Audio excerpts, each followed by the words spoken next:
Lo dijo en la primera hora. Y hablemos sobre la crisis de electricidad. Ayer el señor ministro de Transporte y Obras Públicas, encargado del Ministerio de Energía y Minas, Roberto Luque Núquez, confirmó un mejoramiento de los embalses en las centrales hidroeléctricas, pero todavía no se puede hablar de establecer una fecha para el fin de los racionamientos eléctricos. Sin embargo, en estas horas hubo una modificación de los horarios acá en Quito. Entiendo que esto también ha pasado en otras zonas del país, pero aquí en Quito, por ejemplo, la empresa eléctrica Quito hizo una división de los horarios en 6 horas de cortes, divididos en 2 turnos. A partir de la madrugada, ¿no? Tuvimos de 0 a 3 de la mañana, de 1 a 4 de la mañana y de 2 a 5 de la mañana.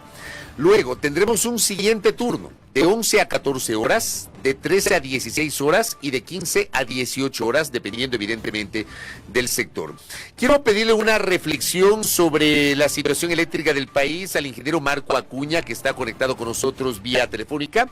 Él es el presidente del Colegio de Ingenieros Eléctricos y Electrónicos de la provincia de Pichincha. Señor ingeniero, ¿cómo le va? Bienvenido. Le saluda a Fabricio Vela desde el informativo A Primera Hora de Radio Armónica y el portal digital Primera Plana. ¿Cómo le va?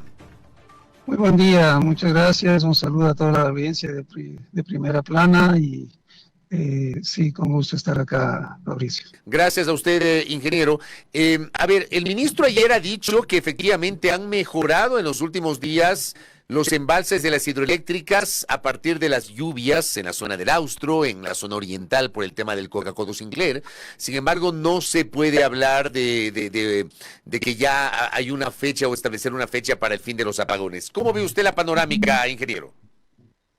Sí, así es. Yo creo que en ese sentido hay una razón y realmente hay que ser cuidadosos y cautos en cuanto al manejo hidroeléctrico del país, que es el fundamental para la producción de energía eléctrica.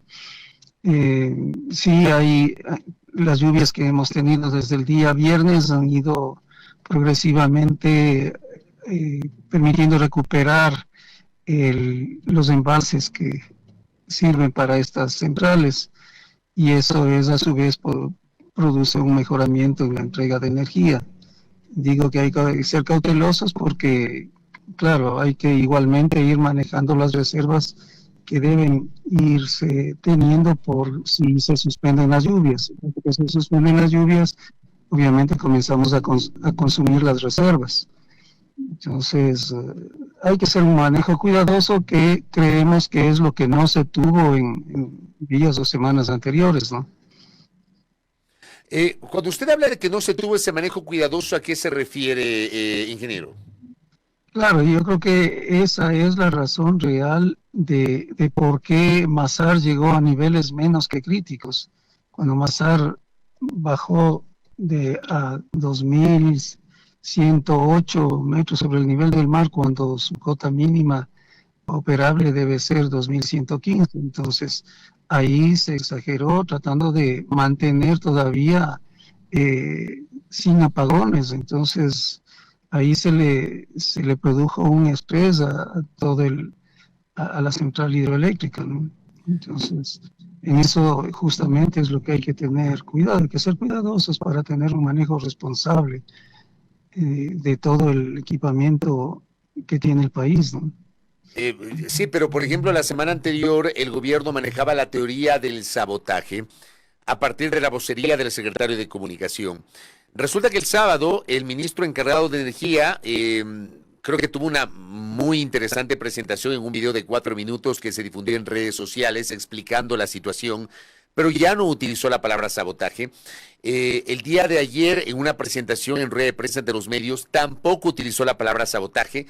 ¿No será que en realidad se dieron cuenta que pudieron haber omisiones, pero no necesariamente sabotaje, ingeniero? Nosotros creemos que fue así, porque y por eso justamente ya nos ha insistido, a pesar de que la demanda y toda la situación en la vía judicial está presente, y sí nos llamó la atención justamente todo el formato y tanto la forma como el fondo en que se hizo esa denuncia. O sea, fue en base de un comentario que se dice ahí anónimo y vinculando a personas que no han estado en absoluto ya dentro como funcionarios del sector eléctrico. O sea, una serie de cosas que sí llamaron muchísimo la atención. Y por otro lado también conocemos los técnicos y la ciudadanía inclusive de la SUAI conocen cómo opera y se maneja las centrales, las represas y todo el sistema, ¿no? Y que eso está directamente visible en todos los sistemas, tanto propios de la central como del Centro de Control de la Energía, del SENACE, y entonces eso es cuestión de verificar inmediatamente, eso está permanentemente en línea y está grabado.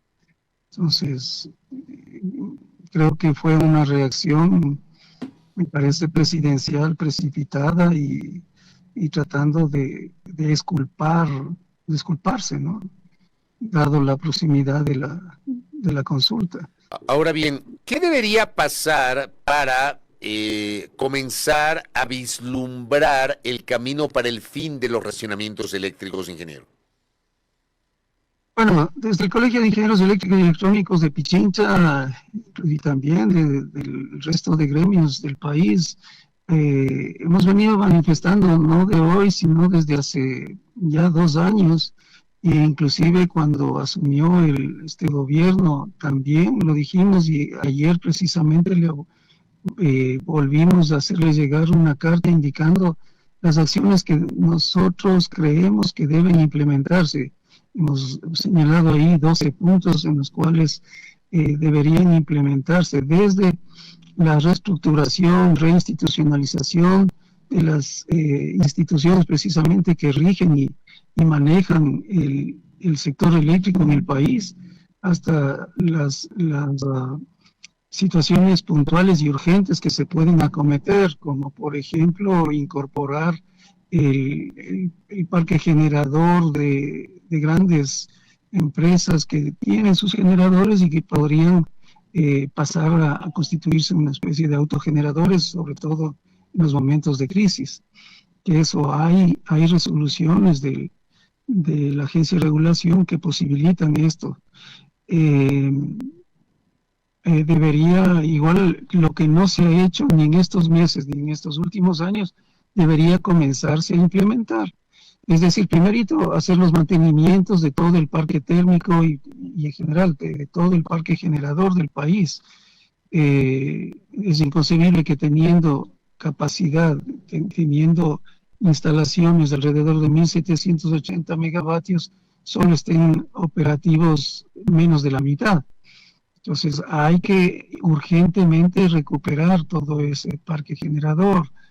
Hay que dotarle de gas a la central térmica, digamos, de Termogas Machala, que está funcionando con una mínima capacidad respecto de toda la capacidad que puede generar, y no genera porque no tiene el combustible necesario. Hay que nuevamente retomar el plan maestro de electrificación. Hay que transparentar los procesos que en estos últimos 7 años en que solo se ha podido incorporar 100 megavatios de los proyectos que quedaron pendientes anteriores y de los proyectos nuevos que han sido concesionados, como el AROM, el Villonaco, el Cono Lupus, 8 concesiones que se hicieron en el último día del gobierno de Lasso, y la otra concesión de Energiquil, que era precisamente una concesión que se hizo supuestamente de emergencia para que en estos meses ya se pudiera haber incorporado. Y de todo eso no hay un solo kilovatio que se haya incorporado, ni siquiera muchos de ellos están en proceso de ejecución, y no se ha transparentado realmente los términos de esas concesiones. Eso hay que entrar a solucionar. Hay que darle todo el impulso a que se termine por fin la central de Toachi Pilatón, porque hay otra cantidad de energía que está pendiente, que todavía apenas entró los 49 megavatios de una parte de esa central. Entonces son todas esas medidas que hay que tomarlas, y ojo que no hay que descuidar también los mantenimientos de las otras centrales que están ahorita operando, como son Sopladora, como es el mismo Coca-Cola Sinclair, que debió haber entrado en mantenimiento programado el 6 de abril. Entonces, son todas esas medidas que hay que tomarlas y igualmente, hay que impulsar la posibilidad de dar.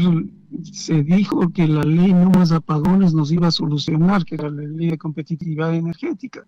Se debe tomar y validar y dar las regulaciones necesarias para que las empresas que sí pueden, digamos, convertirse en autogeneradores o parte de la generación distribuida se puedan incorporar y de tal manera que contribuyan al conjunto de generación del país.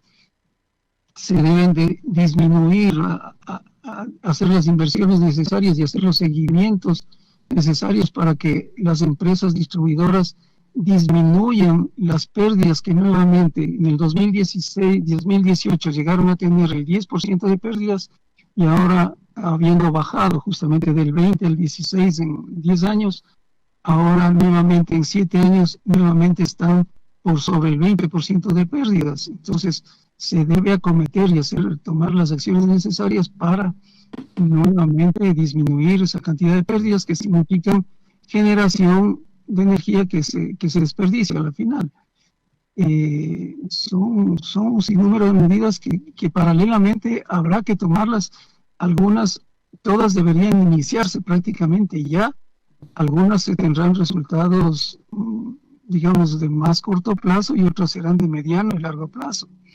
No hay que olvidar también las medidas de largo plazo para que Ecuador nuevamente cuente con suficiente energía de aquí a 1 año, 2 años, 10 años. O sea, pero eso hay que comenzar y ir trabajando día a día desde el día cero. Entonces, y eso es lo que proponemos desde el Colegio de Ingenieros Eléctricos y Electrónicos de Pichincha. La cuestión de la eficiencia y el ahorro energético igualmente es fundamental. Nosotros estamos justamente tratando de tener acercamientos con el mismo ministerio, con las empresas eléctricas, con la academia, para estructurar de una manera y realizar un plan global que conduzca a mejorar la eficiencia energética como parte de una cultura que el país debe mantener, la que la perdimos porque tuvimos suficiente energía y como que ya sabíamos que contábamos con energía y ya no hacemos lo que significa el ahorro y la eficiencia energética.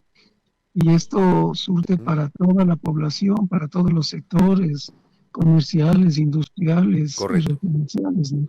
Correcto, ingeniero. Le quiero agradecer por esta aproximación desde su conocimiento y experiencia con las recomendaciones sobre la crisis energética. Gracias, ingeniero. Buen día. Bueno, con gusto. El ingeniero Marco Acuña, presidente del Colegio de Ingenieros Eléctricos y Electrónicos de Pichincha, aquí en A Primera Hora. Primera Plana. Todas las noticias, todas las voces.